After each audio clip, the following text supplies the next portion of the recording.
యేసుక్రీస్తు ప్రభువారి ప్రశస్తమైన నామములో మీ అందరికీ మరణాత. జీవాహారము అనే అనుదిన ఆధ్యాత్మిక కార్యక్రమానికి ప్రేమతో మిమ్మల్ని ఆహ్వానించుచున్నాము. ఈరోజు వాక్యాన్ని బైబిల్ గ్రంథము నుంచి మనం ధ్యానించుకుందాము. ఇర్మియా గ్రంథము 18వ అధ్యాయము 4వ వచనం.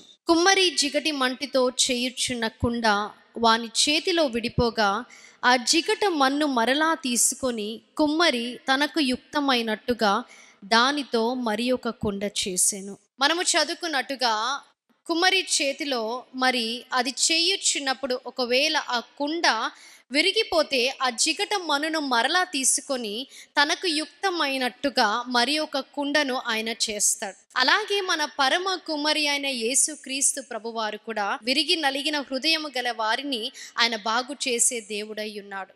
విరిగిన స్థితిలో ఉన్నప్పుడు ఆయన తిరిగి లేవనెత్తే దేవుడై ఉన్నాడు. నయోమిని మనము చూచినప్పుడు రూతు గ్రంథములో ఒక విరిగిన పాత్రగా మనకి ఇక్కడ కనబడుచున్నది.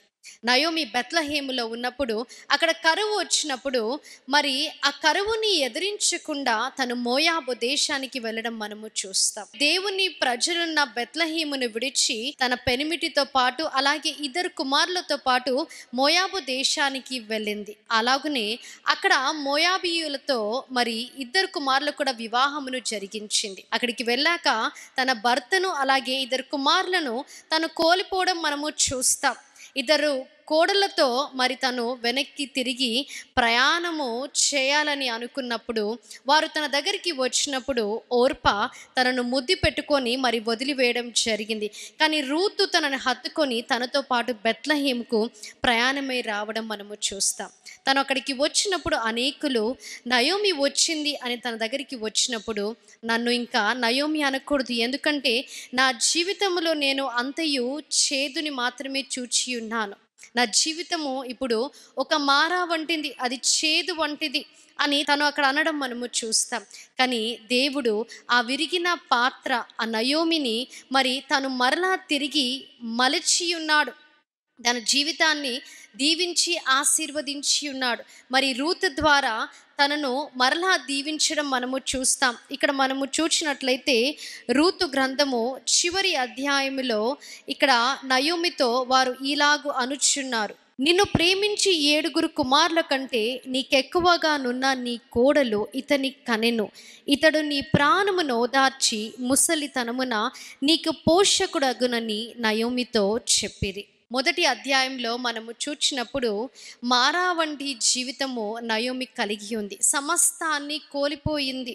ఎటువంటి హోప్ లేని సిచ్యువేషన్లో తను ఉండడం మనము చూస్తాం. కానీ దేవుడు తన జీవితాన్ని మధురంగా మార్చి ఉన్నాడు.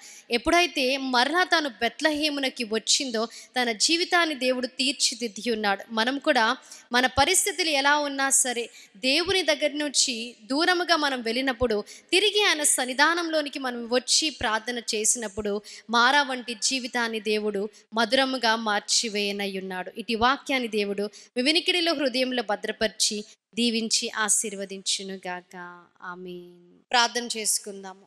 మహాగణుడా, మహోన్నతుడా, పరిశుద్ధుడా, నమ్మదగిన మా దేవా, మీకు స్తుతులు స్తోత్రాలు వందనాలు తండ్రి. అవును తండ్రి, కుమ్మరి ఎలాగైతే తండ్రి జిగట మంటితో దేవా విరిగిన పాత్రను సరి అయిన పాత్రలుగా మలిచేవాడుగా ఉన్నాడు, పరమ కుమ్మరి అయిన మీరు కూడా తండ్రి విరిగిన పాత్రను తండ్రి మలిచే దేవుడిగా ఉన్నారు. నయోమి విరిగిన పాత్రగా ఉన్నప్పటికీ మారా వంటి తన జీవితాన్ని మధురముగా మార్చివేసి ఉన్నాడు. తిరిగి తండ్రి బెత్లెహేముకు వచ్చినప్పుడు తనను మీరు దీవించి ఆశీర్వదించి ఉన్నారు. దేవా, ఎందరైతే ఈ ఉదయకాల సమయమున ఈ వాక్యాన్ని విన్నారో మీరే వారిని దీవించి ఆశీర్వదించి ఈ వాక్యాన్ని తండ్రి దేవ వారి హృదయంలో మీరు భద్రపరచండి. యేసుక్రీస్తు నామములో అడిగి వేడుకుంటున్నాం ప్రియ పరలోకపు తండ్రి. ఆమేన్. అందరికీ మరణాత. దేవుడి మేలందరినీ దీవించి ఆశీర్వదించండి.